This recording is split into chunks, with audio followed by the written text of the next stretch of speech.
Welcome to the very first episode of this podcast. Now, you might notice something a little different right off the bat, and that my face is blurred out, and that's intentional. I'm not really here to be on camera, I'm here to have conversations. This show isn't about me. In fact, the less about me, the better. It's really about the guests, the stories, and of course a little bit about coffee. And keeping myself anonymous kind of fits the whole brand and the vibe that we've got going on. I will, however, say a little bit about me just for context. I did serve as a submariner for about 6 years. I didn't quite achieve everything I hoped for in the Navy, and I ended up being medically discharged, partly for mental health reasons. It was a bit of a tough pill to swallow and something that I've carried around. And it's one reason that I wanted to do this podcast. I also wanted to give something back to the submarine community and the broader military and veteran circles.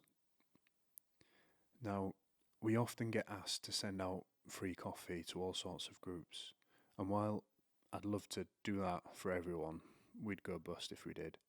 So instead, I thought, let's do something even better. So if you've got a cause, a team, a book, a charity, or just something that you're passionate about, drop me a DM, get in touch. We'll come on the show, we'll have a chat, share your story, and that way we'll both get something out of it. It's more of a win-win. Plus, you will get some coffee in the mix as a little thank you. So this pilot episode is with someone who's been supporting us from day one. He's a submariner, a father, a husband, and a powerlifter for the Royal Navy and for Great Britain. We'll dive into his story and hopefully many more to come. And with that, let's get into the episode. How's it going, mate? You okay? Very well, thank you. Yeah, very well. Thank you for inviting me on. How was your journey up? I know it was a bit of a nightmare getting here, but how was your journey up from Plymouth? It wasn't too bad. It didn't take too long, did it, Paul? Yeah, it's all right, isn't it? Because it's pretty much it's a straight line. Straight just up, on the motorway. If it's quiet, then you just get straight through. So I know who you are. I followed you for a while. Yeah. It's nice to meet face to face. Yeah. Sort of been following each other on social media for a while, and you've done a lot for the brand, so thank you for that. Oh, you're very welcome. But for anyone who doesn't know, who might be interested, who's listening, if you could just give a little bit of a background of who you are, what you do, and what's going on for you at the minute. Yeah, sure, no worries. I'm Wesley McGuinness. I'm a petty officer in the Royal Navy. Been powerlifting now for coming up to 17 years. Took up powerlifting at the early stages of my naval career, and started off at my Navy Champs, which is at HMS Temeraire. Like the idea of a 1 rep max on a squat, bench and deadlift. Fast forward, 16, 17 years, I've managed to represent Team GB at World Championships, European Championships, Commonwealth. So yeah, it's been quite a journey. And we've been working alongside with you now for about 3 years, and trying to help raise the brand. And just say thank you for all the support, really. No, thank you. It is great because straight away you sort of you knew the crack. I asked you if you were interested in working with us, and you just started naturally doing all the things. I didn't even need to say anything, and it was just this guy is on it. He knows what he's doing. It was awesome. But what's tomorrow? What's going on tomorrow for you? Also tomorrow, so it's the British Powerlifting National Bench Championships, which are held here in Cardiff. So I've got that tomorrow. I've got weigh-in at 14:30, and then I compete at 1600. How does it work with the weigh-in? Oh, so you normally have a set time to weigh in before you compete, so everyone's on a level playing field. Yeah. So you'll weigh in certain weight categories. So it's a little bit like boxing, really. Yeah. I'm in the under 105 category. Right. So I'll weigh in, and then that will give me, an hour and a half to hydrate, fuel up, get warmed up, and ready to compete. Yeah. So that'll be like heavyweight.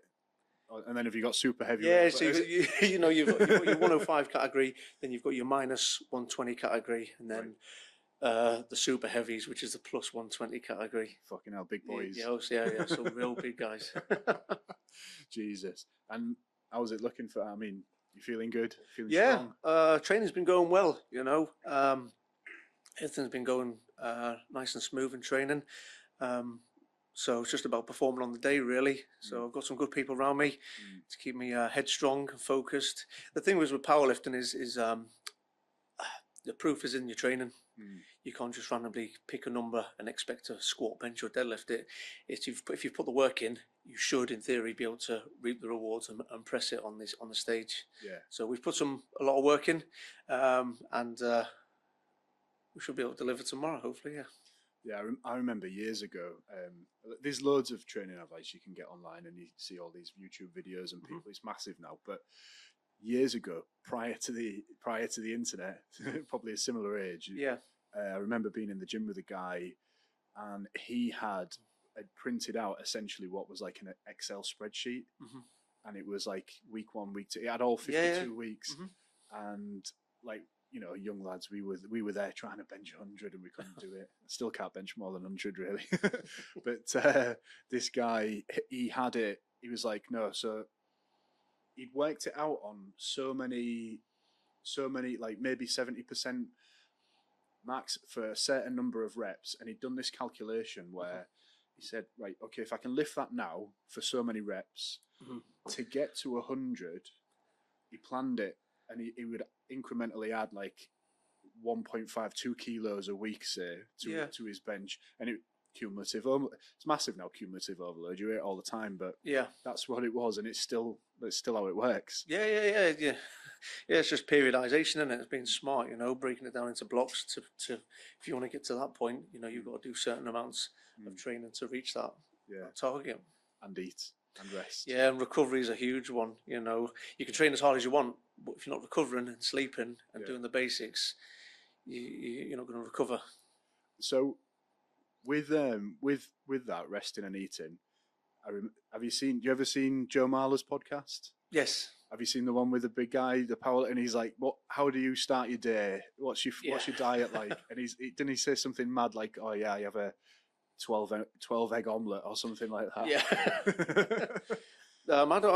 Me personally, I don't overcomplicate it. I've been doing it for like 16, 17 years now, so I've understood what I need to recover. I know what food I need to carry out my sessions. Some people like to count it. They count the macros and they have all the the Tupperware stuff. I don't really complicate it that too much. I just make sure I'm getting enough energy to carry out my training. I'm hydrated. I'm getting enough salts in, electrolytes, and then enough protein, to recover. So I try not to overcomplicate it, but that's just my take on it.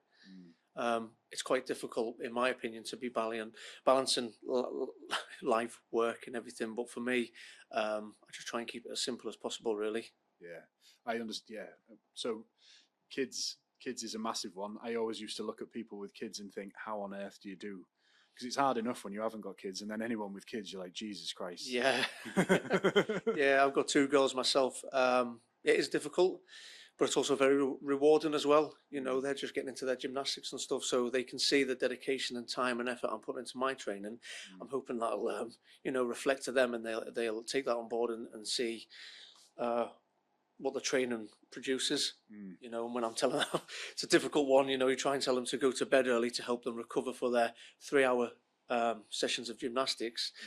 I keep saying it and saying it and saying it. Sometimes they listen, but trying to implement to them that how important sleep is. Yeah, it's quite difficult to do with an 8 and a 10-year-old. Yeah, they're not gonna. They just want to play and stuff like that. Of course.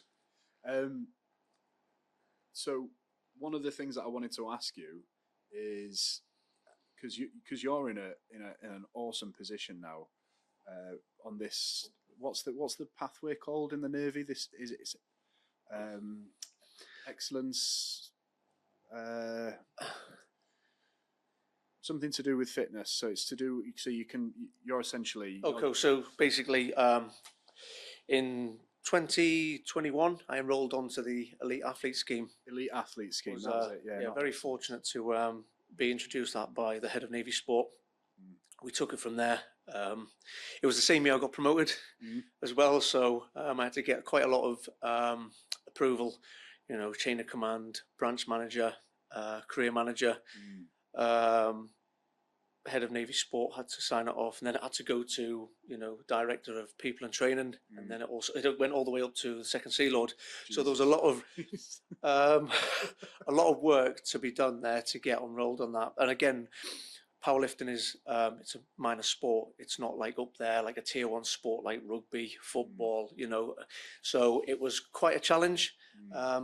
But Temeraire were very supportive, and they were the ones that initiated it. So I thought, what an opportunity. I spoke to Jakey, and he said, if they're offering you the opportunity to do it, Wesley, then do it.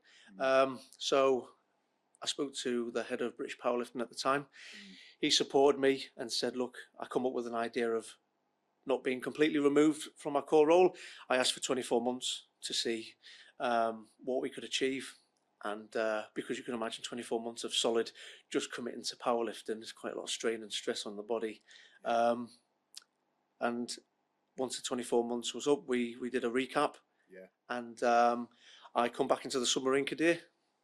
But I've been very fortunate enough to be able to be put in positions where I can continue to powerlift and represent, Team GB, Team England and the Royal Navy, but also, take on a core role in a day job and support the submarine service to a certain degree as well, and also be based in Plymouth with my family. So I'm very fortunate to have be given these opportunities.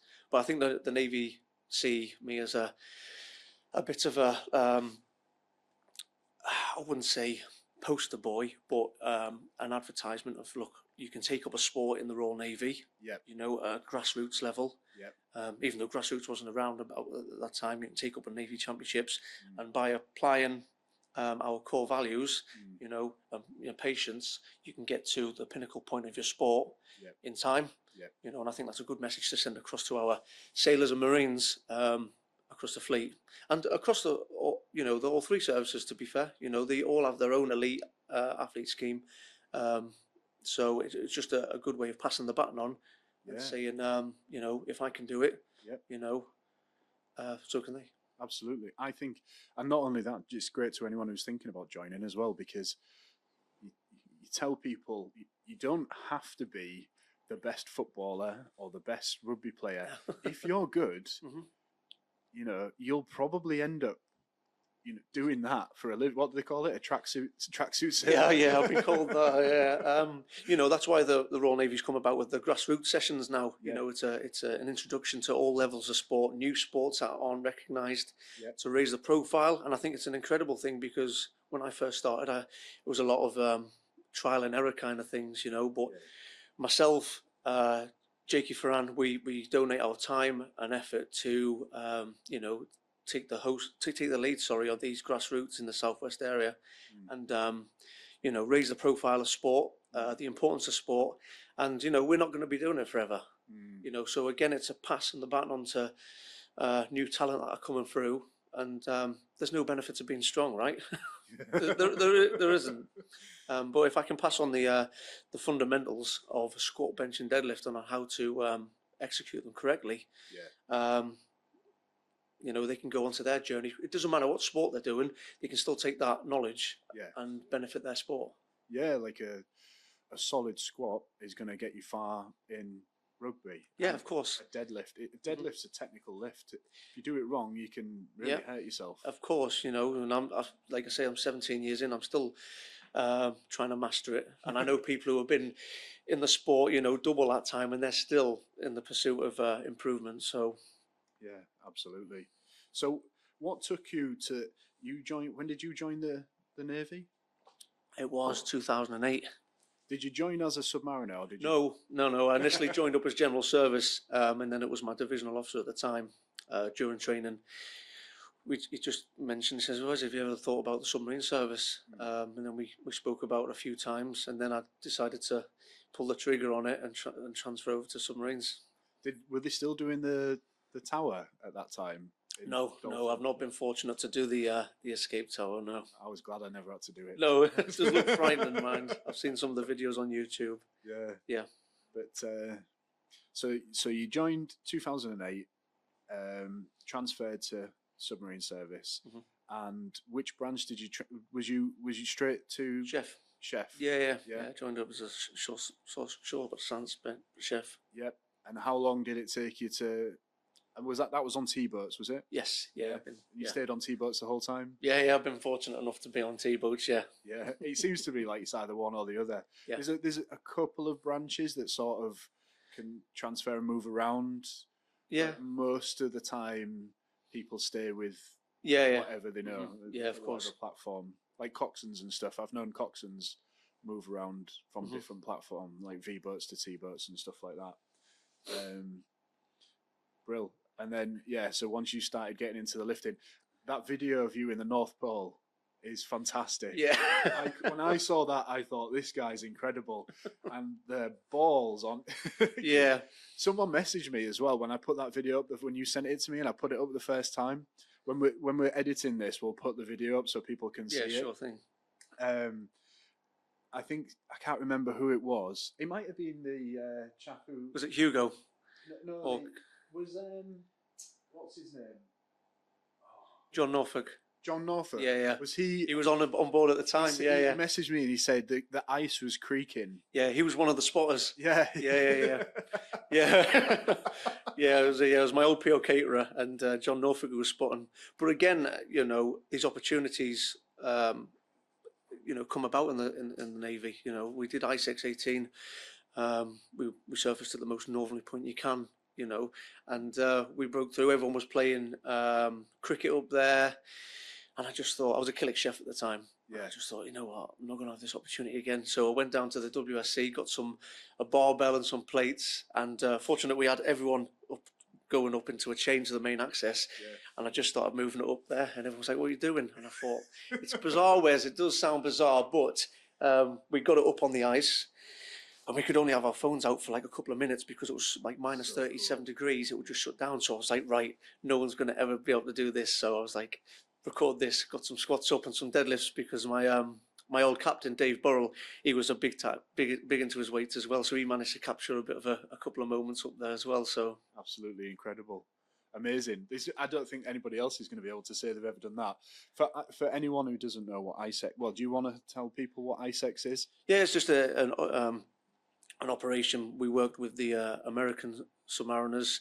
I think it was USS Connecticut and Hartford, I think, and we surfaced again, like I said, through the most northerly point of the North Pole. I don't think we've done that since Tylers did it, and unfortunately we had a bit of an accident on there.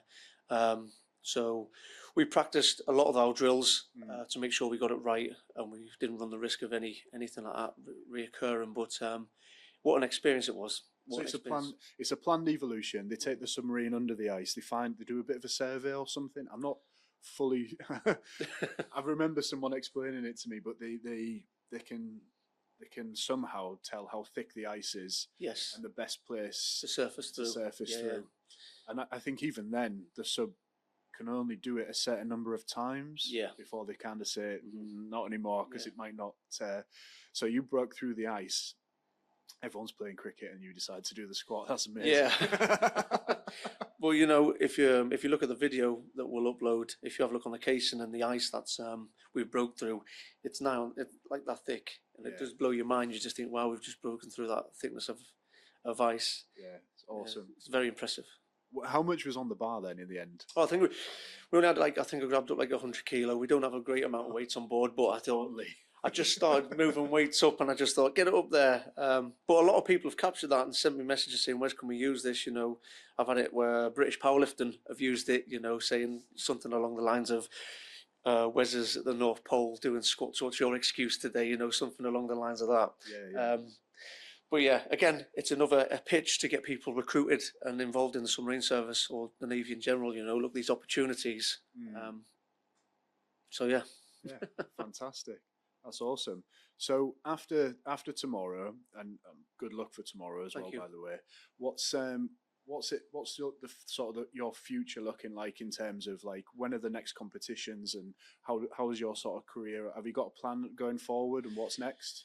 Yeah, normally round about January, I'll sit down and I'll have a look at the calendar and see what's available and what's achievable. And then I'll sit down and plan. I've got the British bench obviously tomorrow, and then I've just scoped out a divisional because I'm back to doing full power now, which is squat, bench, and deadlift. I had some problems with my hamstring tendons not long ago, so I've had to be patient and rehab them. So I'm in a fit state to get back to training. So I've just decided to enter one in May, which is local in Plymouth, so not a lot of travelling, you know. No issues with an electric car? No issues with electric car. And I just thought I'd put together a nice total and see where I'm at strength-wise across squat, bench and deadlift.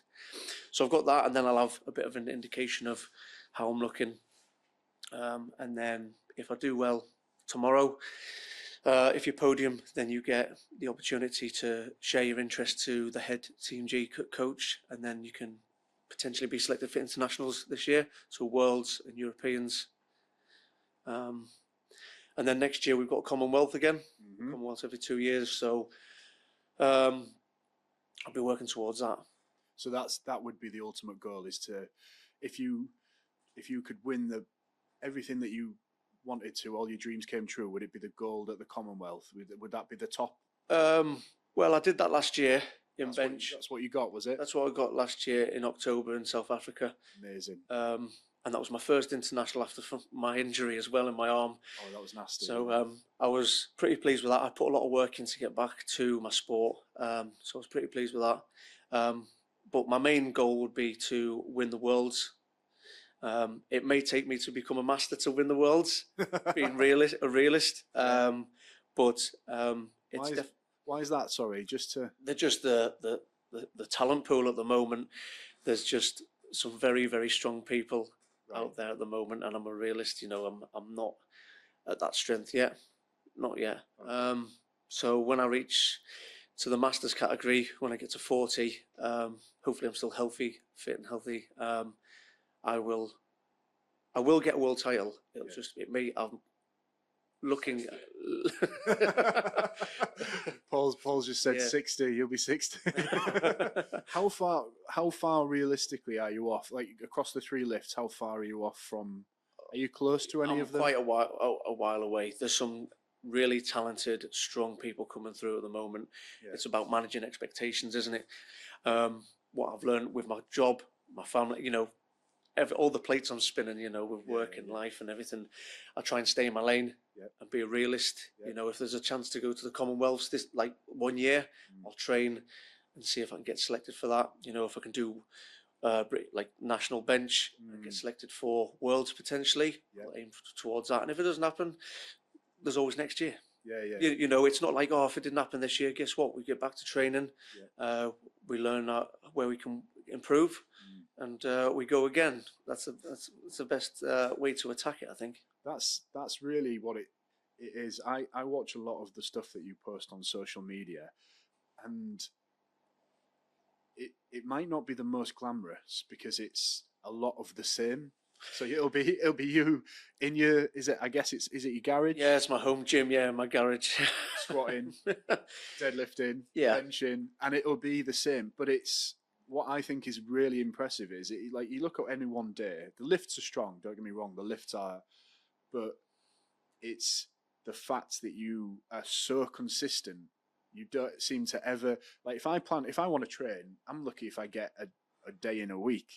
But you seem to be there grinding it out every day, day after day, week after week. I enjoy it and I love doing it. And the minute I don't love it, I'll stop.